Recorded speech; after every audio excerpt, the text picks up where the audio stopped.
सियासत का शाहिद होते हुए मैं शहबाज गिल साहब के बयान को आउट ऑफ कॉन्टेक्स्ट नहीं देख सकता। अप्रैल के बाद से इमरान खान साहब की ये कंसिस्टेंट पोजीशन है कि उनके खिलाफ अमरीकी साजिश हुई और वो जो अमरीकी साजिश के आलाकार थे वो पाकिस्तान के चोर और लुटेरे सियासतदान थे। खान साहब का ये भी दावा है कि अगर उनका और चोरों और लुटेरों का फ़कत उनके माबैन मुकाबला होता तो वो फिर भी अपने दुश्मनों को पछाड़ लेते। और एक हवाले से वो दुरुस्त कहते हैं कि उन्होंने कासिम सूरी साहब के ज़रिए रूलिंग दिलवा के तो तहरीक अदम एतमाद को इनवैलिड करार दे दिया था। बाद अज़ां वो ये कहते हैं कि उसके बाद हमारी रियासत के इदारों में अमरीका को मीर जाफ़र मिल गए और अपने एक अवामी इज्तिमा में उन्होंने खल्क़ खुदा को, जो उनका ख्याल है कि तारीख़ से नावाकिफ़ होती है,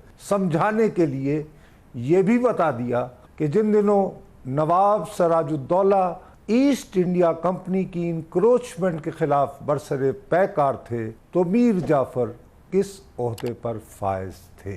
अगर आप इस कंसिस्टेंट पोजीशन को जहन में रखें तो शहबाज गिल साहब ने जो फरमाया है वो कलाम शायर की तशरीह के अलावा भैया तो कुछ नहीं बनता। अब ये कहना कि वो चीफ ऑफ स्टाफ थे, तर्जुमान तो नहीं थे, तो भाई क्या उन्हें बर्तन मांजने के लिए रखा हुआ था, मेहमानों की देखभाल के लिए रखा हुआ था? जी नहीं। जब भी किसी शख्स की बाकायदा ऐसी जुबान में मजम्मत करवानी होती थी तो उस वक्त शहबाज गिल साहब की ज़बान पर गिरफ्त वो डिक्शनरी से बताते थे कि ये जो लफ्ज़ जो मैं और आप अमूमन स्क्रीनों पर यूज़ करने से इज्तनाब बरतते हैं वो तो डिक्शनरी के ऐन मुताबिक है और उसमें कोई बुराई नहीं है। ये जो लफ्ज़ वो इस्तेमाल कर रहे हैं ये तो अंग्रेज़ी के लफ्ज़ ब्रोकर का तर्जुमा है। तो भैया मसला ये है कि मैं तो एक कॉन्टेक्स्ट को देखूंगा कि तहरीक इंसाफ के रहनुमा की जिस दिन से वो इक़्तिदार से फारिग हुए हैं उनकी साबित कदमी के साथ एक पोजीशन क्या है, क्या ये बयान उसमें फिट होता है या नहीं, क्या ये उसकी एक्सटेंशन बनता है या नहीं, तो नज़र बज़ाहिर बनता है। अब उसको ओन करना जो है वो क्यों नहीं कर रहे? तो ये भी होता है कि शहबाज गिल जैसे या एक्स हो या वाई हो, कल को चौधरी साहब के साथ भी हो सकता है। ये इक़्तिदार की बिसात लगी हुई है भैया, इसमें मोहरे होते हैं और मोहरे पिटवाने के लिए होते हैं, आगे बढ़ाने के लिए नहीं होते। आगे क्वीन को बढ़ाया जाता है, उसको बढ़ाया जाता है और बादशाह को मात दी जाती है। तो गिल से जो काम लेना था ले लिया। अब ही has been thrown to whatever wilderness, हम जो तारीख राहों में मारे गए। तो भाई गुजारिश है, कुछ बातें तो आपको भी पता है ना कि ये नहीं करने वाली। मैं ये बात कर रहा हूँ कि शहबाज गिल साहब ने की है तो उसको हम कंडेम भी कर रहे हैं। सर आप कर रहे हैं ना, जमात नहीं कर रही। आपने कर दिया, मैंने यही बात को 5 दफा रिपीट किया, आपने बहुत अच्छे तरीके से कर दिया। लेकिन जनाब इमरान खान, पाकिस्तान तहरीक इंसाफ बार बार एक ही बात करती है, हम ओन नहीं कर रहे, हम ओन नहीं कर रहे। अरे भाई ओन को छोड़िए, आप कहिए निहायत ही बेहुदा बात है, काबिल मजम्मत बात है और ये जबान तो होनी नहीं चाहिए इस्तेमाल, खास तौर पर पाकिस्तान की फौज के बारे में। भाई मैंने अभी आपको ये मुझे बताएं कि क्या शहबाज गिल से लोगों की राय तब्दील हो जाएगी? क्या गए सर फिर उस तरह तो मरियम नवाज शरीफ, शहबाज शरीफ साहब, मौलाना फजल रहमान, इनके कहने से भी कुछ नहीं तब्दील होता। सर मुनीब भाई मैं कह रहा हूं कि नहीं होता, लेकिन यह है कि जब आप एक आदमी के साथ कानून साजी का उसके ऊपर कानून को नाफिज कर रहे हैं तो दूसरी तरफ भी आपको नाफिज करना चाहिए। सर मैं जरा नुसरत जावेद साहब से पूछूं। नुसरत जावेद सर वहां आप बात नहीं, ऐसा नहीं मुनीब भाई, दो इंसाफ तो बराबर होना चाहिए ना यार। सर मैं वही पूछने लगा हूं ना, मैं वही पूछने लगा हूं। नुसरत जावेद साहब, आफ्ताब जहांगीर साहब का एक मौक़िफ़ है, वो ये कहते हैं कि जो कुछ सीखा इन लोगों ने शह दिलवाई और उनको देखकर ही हमारे लोगों ने भी सीखा और कर गए। क्या ये दलील पाकिस्तान तहरीक इंसाफ की ठीक है, इसमें वजन है कि भाई बाकियों के साथ क्यों नहीं किया, शहबाज गिल को क्यों रगड़ा दे रहे हैं?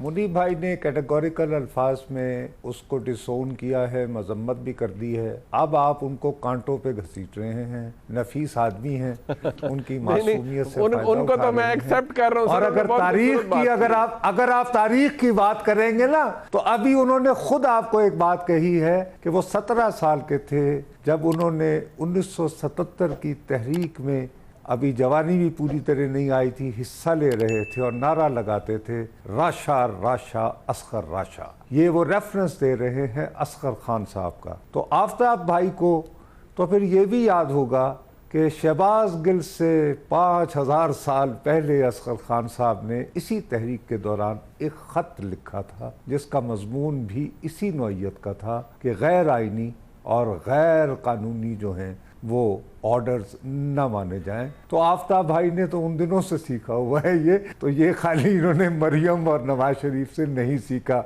मैं एक लाइटर नोट में बात कर रहा हूँ, लेकिन मैं समझता हूं कि आपने एक बहुत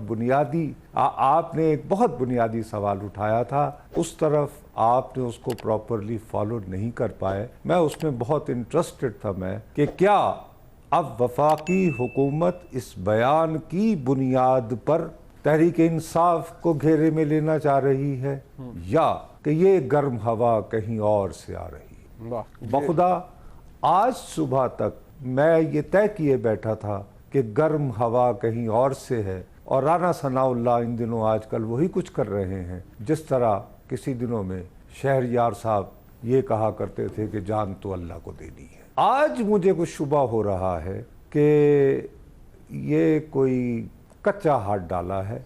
देखिए साहब, ये जो इतना बड़ा केस बना रहे थे तो उसमें जो बेसिक एविडेंस थी वो ये टेलीफोन था, और वो जो आखिरी क्लिप थी उसमें बाकायदा वो जो गाड़ी वाड़ी वो आपको पता है गिरफ्तारी के वक्त हुआ था, तो उस वक्त वो उनके हाथ में था।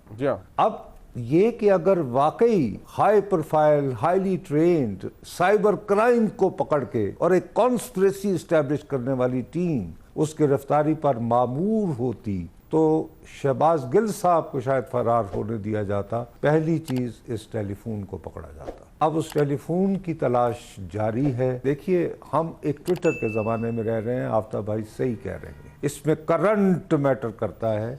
आज सुबह से जो तस्वीर बुनियादी तौर पर वायरल हुई है वो ये नहीं है कि वहाँ क्या जज्बात हैं गिल साहब के बारे में, बल्कि ये कि एक 10 साल की बच्ची को माँ से जुदा कर लिया गया। अब कहीं too late in the net बताया जा रहा है कि नहीं साहब, उन्होंने कार्य सरकार में मुदाखलत की थी, ये किया था, वो किया था, यानी हाइट ऑफ इनकॉम्पिटेंस है जो कि मैंने इस पूरे अरसे के दौरान देखी है। बाकी ये पुलिस का जुल्म सितम को पहली बात नहीं है, सच्ची बात है, वो पुराने आदी हैं। अब मैं इस ज़मन में कंफ्यूज हो रहा हूँ कि क्या ये जान अल्लाह को देनी तक ही का मामला है कि मामला आगे बढ़ेगा, इसके बारे में अब मैं कोई 4-5 घंटे से कंफ्यूज। ठीक है, वक्त खत्म हो गया साहब। और जनाब आफ्ताब जहांगीर साहब, जनाब नुसरत जावेद साहब, आपका बहुत शुक्रिया।